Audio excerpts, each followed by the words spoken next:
2 Maccabees chapter 3. While the holy city was inhabited in unbroken peace, and the laws were strictly observed because of the piety of the high priest Onias and his hatred of wickedness, it came about that the kings themselves honored the place and glorified the temple with the finest presents, even to the extent that King Seleucus of Asia defrayed from his own revenues all the expenses connected with the service of the sacrifices. But a man named Simon, of the tribe of Benjamin, who had been made captain of the temple, had a disagreement with the high priest about the administration of the city market. Since he could not prevail over Onias, he went to Apollonius of Tarsus, who at that time was governor of Cilicia and Phoenicia, and reported to him that the treasury in Jerusalem was full of untold sums of money, so that the amount of the funds could not be reckoned, and that they did not belong to the account of the sacrifices, but that it was possible for them to fall under the control of the king. When Apollonius met the king, he told him of the money about which he had been informed. The king chose Heliodorus, who was in charge of his affairs, and sent him with commands to effect the removal of the reported wealth. Heliodorus at once set out on his journey, ostensibly to make a tour of inspection of the cities of Cilicia and Phoenicia, but in fact to carry out the king's purpose. When he had arrived at Jerusalem and had been kindly welcomed by the high priest of the city, he told about the disclosure that had been made, and stated why he had come, and he inquired whether this really was the situation. The high priest explained that there were some deposits belonging to widows and orphans, and also some money of Hyrcanus, son of Tobias, a man of very prominent position, and that it totaled in all 400 talents of silver and 200 of gold. To such an extent the impious Simon had misrepresented the facts, and he said that it was utterly impossible that wrong should be done to those people who had trusted in the holiness of the place and in the sanctity and inviolability of the temple that is honored throughout the whole world.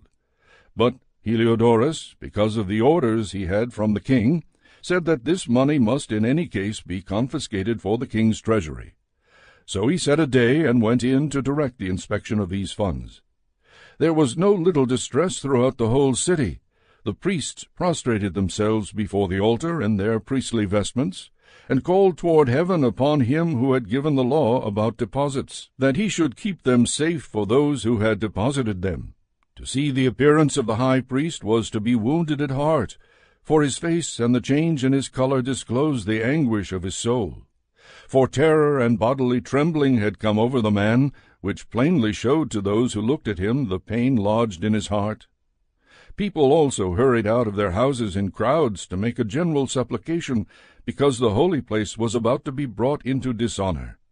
Women, girded with sackcloth under their breasts, thronged the streets. Some of the young women who were kept indoors ran together to the gates, and some to the walls, while others peered out of the windows. And holding up their hands to heaven, they all made supplication. There was something pitiable in the prostration of the whole populace, and the anxiety of the high priest in his great anguish. While they were calling upon the Almighty Lord that he would keep what had been entrusted safe and secure for those who had entrusted it, Heliodorus went on with what had been decided. But when he arrived at the treasury with his bodyguard, then and there the sovereign of spirits and of all authority caused so great a manifestation that all who had been so bold as to accompany him were astounded by the power of God, and became faint with terror. For there appeared to them a magnificently caparisoned horse, with a rider of frightening mane.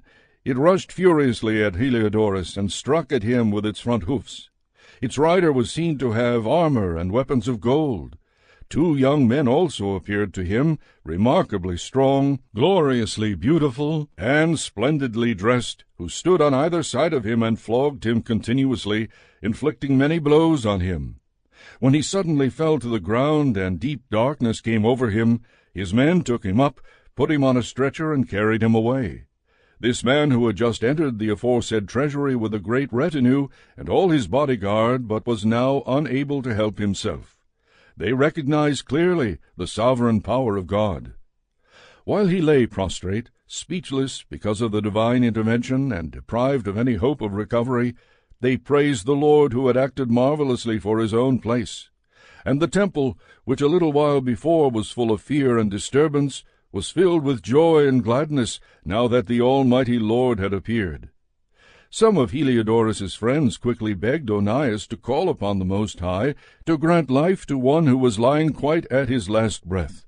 So the high priest, fearing that the king might get the notion that some foul play had been perpetrated by the Jews with regard to Heliodorus, offered sacrifice for the man's recovery. While the high priest was making an atonement, the same young men appeared again to Heliodorus dressed in the same clothing, and they stood and said, "Be very grateful to the high priest Onias, since for his sake the Lord has granted you your life. And see that you, who have been flogged by heaven, report to all people the majestic power of God." Having said this, they vanished.